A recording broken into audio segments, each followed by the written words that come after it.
Good afternoon, everyone. You're tuning into Updates Blog on TikTok, Instagram, and YouTube. And I'm your host, Victoria Tipo Abla. Today with me is Simon Dogbe, the GNUTS representative for Koforidua Technical University. Simon Dogbe, welcome to the show. Thank you very much, host of the show. All right. Please, we'll be hearing Simon Dogbe as the SRC representative of Koforidua Technical University. Please, who is Simon Dogbe and how did you become the GNUTS representative of Koforidua Technical? Okay, thank you very much. I once again want to greet your viewers of this show. And okay, so my name is Simon Dogbe, and I am the SRC GNUTS ambassador. It stands for the Ghana National Union of Technical Students. So the Ghana National Union of Technical Students comprises of the 10 technical universities, of which Koforidua Technical University SRC form part on. So I am the ambassador to Koforidua Technical University Student Representative Council, which is the SRC. So basically, when the union meet together, which is the Ghana National Union of Technical Students, short form called GNUTS, I represent the school, the SRC, at the union at the national level. So that is basically who I am. So I am a representative of the Koforidua Technical University SRC at the Ghana National Union of Technical Students, which comprise of the 10 technical universities. Thank you. All right. Thank you very much for your explanation and enlightenment. So when we say GNUTS, like, what is your role? What do you do for the school? What should we expect? Like, everybody has a role to play, and you are saying you're representing us at the national level. So what do you do for us? Okay, thank you very much for the question, my host. So basically, there are some rules and responsibilities that I perform. So like I mentioned earlier, I represent the SRC, the Koforidua Technical University Student Representative Council at the national level. So that is my main role as an ambassador to the SRC, yes. And also I make sure that whatever decision that is taken at the union level, I make sure that Koforidua Technical University is also at the peak. So these are the main two roles that I play as the ambassador for Koforidua Technical University at GNUTS. And also I am assigned to perform any assignment given to me by the SRC president. That is basically my role. So you see me going to technical universities as an ambassador. You see me representing the school, the SRC, at different programs where student union is concerned. We have meetings and all that. Yeah, so basically that is what I do. That's my responsibilities. All right. Thank you very much. Welcome. How do you also interact with the students and advocate their needs at the national level? Okay, so thank you very much also for the question. So I want to use an experience that I had recently when we had the national meeting at Kumasi Technical University. So this was basically what I did. I went around to the students, and then I gathered information concerning some pressing needs on campus, and you realize that we have some which are very dominant. And looking at the national union, the national as the main body for student representatives, so far as technical education is concerned, I had to go around picking information from them. I also use some digital forms such as the Google Forms to collect inputs from students, and through that I was able to address it in my report. When you go to the national meeting, Sure. You are given the opportunity to present what is happening in the school, achievements of the school so far, and then challenges and problems. So when I collected the information, I added it to my report, and then I made sure that I highlighted the main problems that students face on campus. And I think it's also a stepping stone for us to become an advocacy body so far as technical education is concerned. Sure. All right. Thank you very much for explaining this to us. So what are some of the biggest challenges we technical students are facing in KTU, to be precise?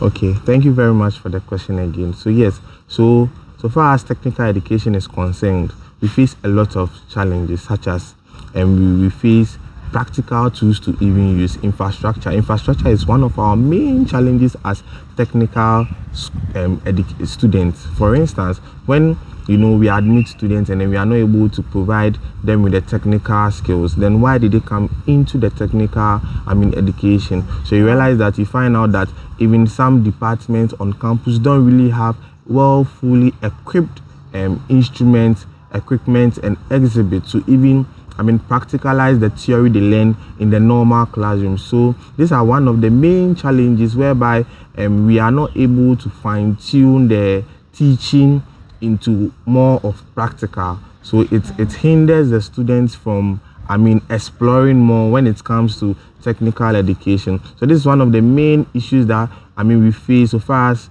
the technical education is concerned. And also here lies the case whereby we have some major problems that the students face, such as funds, to how to fund their education. But through some of the measures the SRC and then the GNUTS has put in place, we are trying our best to help students to have quality access to education. Talking about Student Loan Trust Fund, I'm sure you've heard about the Student Loan.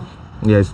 It also supports student education. We have financial aid that the school gives, and the SRC also have a fund that we donate to the students. These are some of the challenges we've realized that students face. So therefore, why not create a fund to support needy but brilliant students? And also one of the challenges that one of the main challenges of campus is accommodation. And yes, I also want to use your platform to also let stakeholders who are watching us that we want them to come and invest in infrastructure when it comes to accommodation, because most of our students on campus really face accommodation issues. Aside that, to the management of Kofi Technical University is also putting in measures to also solve the accommodation issue. So these are the three main issues that is currently happening on KTU campus. All right, thank you, Simon. We've heard about the no fees stress. So talking about fund, we the first year students, we learned the government said we are supposed to be refunded the money we paid. How far with that policy? Okay, so thank you very much for the question again. Yes, so the policy is being currently run out.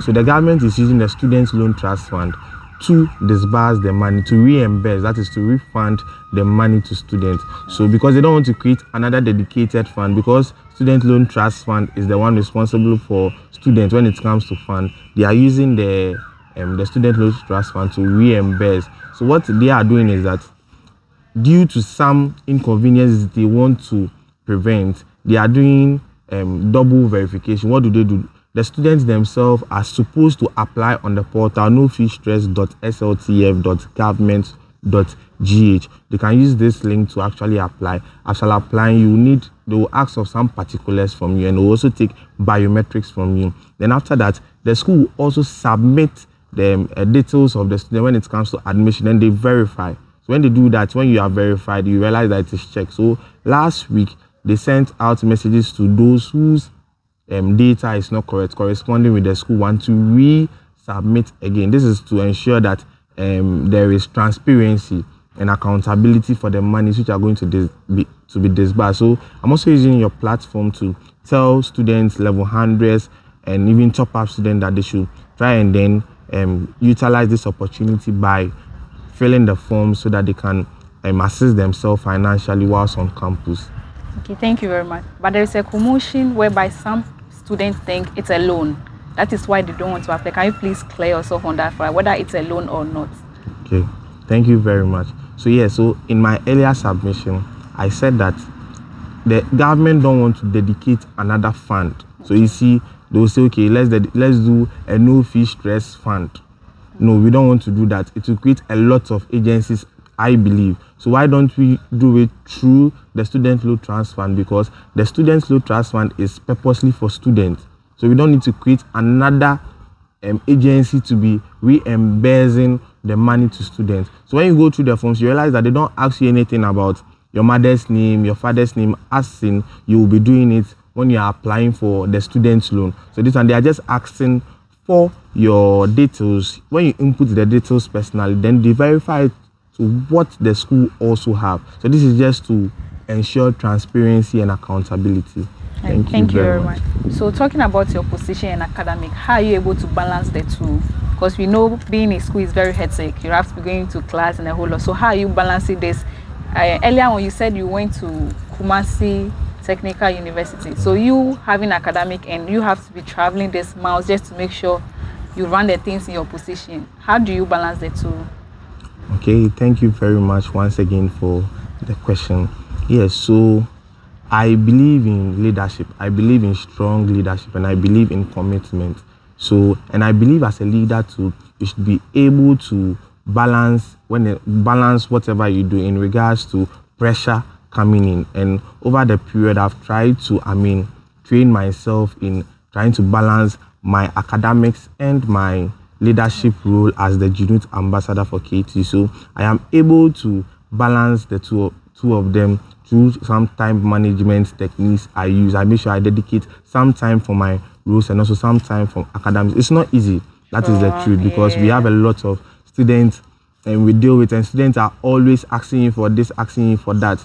I understand it's not easy, and I try and balance them. Yesterday, for instance, when I went to class, I was even sleeping because I was so tired. I went to Accra Technical University the Friday and I came to class on Saturday. But I need to endure it, so because I have pledged myself to be dedicated to serve the students. So I try my best. Thank you very much. You're welcome. So how do you see your role promoting student skills in the technical schools? How do you think GNUTS can promote innovation in technical schools? Okay, thank you very much. Yes, when it comes to innovation is key in our educational system. Now everybody, because the world is moving into an industrialized and AI space, we need to incorporate digital skills and skills when it comes to technical skills in our education. So you realize that even now, people who are in the traditional universities are even doing more of technical skills when it comes to their program of study. So when it comes to GNUTS, KTU and GNUTS as well, and I myself have launched an initiative. I think our viewers can go to GNUTS KTU platform or follow me to also have a look at it. It's called the GNUTS Skills Hub.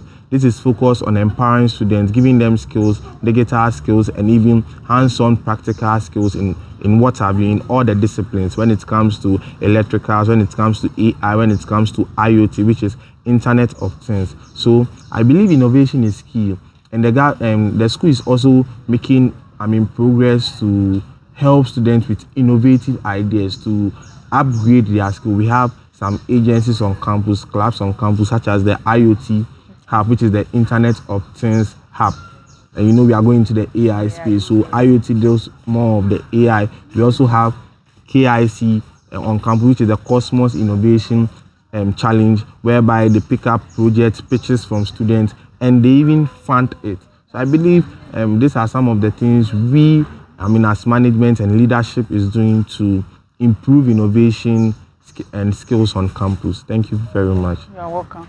Please, do you have any upcoming events or that we know that is going to happen in KTU to promote your position as the GNUTS representative for Koforidua Technical?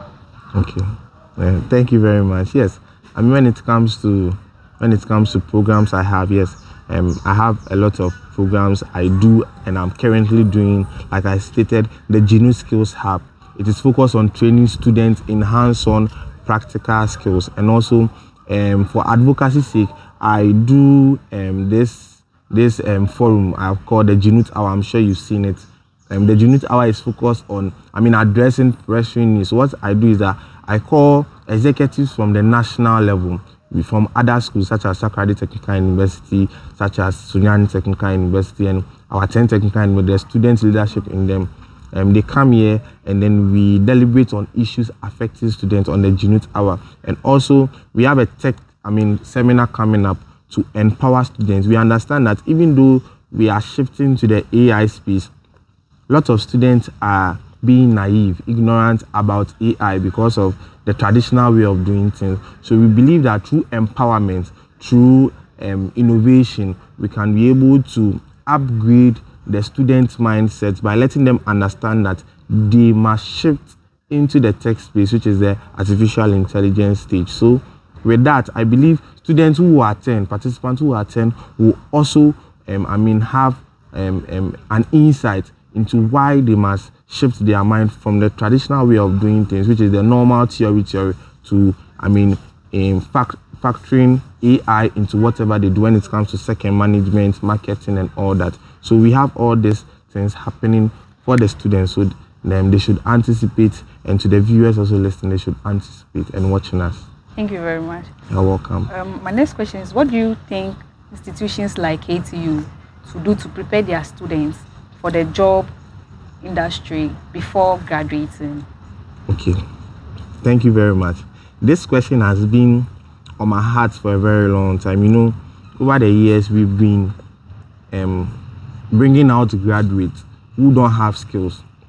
I want to speak an experience. This experience is from somebody I met, and the person is finished KTU and is doing mobile money. And I was asking myself, so what happened? Is it that the student wasn't ready to learn, or was it the school which is failing, or it is just the normal chew, pour and pass, CPP? That is what we call it. So you see, I wouldn't say that there are things which are not going on, because on campus, for instance, we have some clubs on campus, like I can state. We have Freedom Hub, we have IoT Network Chapter, we have a whole lot of people and even leadership of the school rolling out programs to equip students. But here lies the case, students don't really take in the opportunities which come. And I see that it is very daunting when students act this way. But also, there's also keen interest in letting leadership of the school know that we should bring out people with the skills, people who can do the job for their on-demand market. So what do they need to do?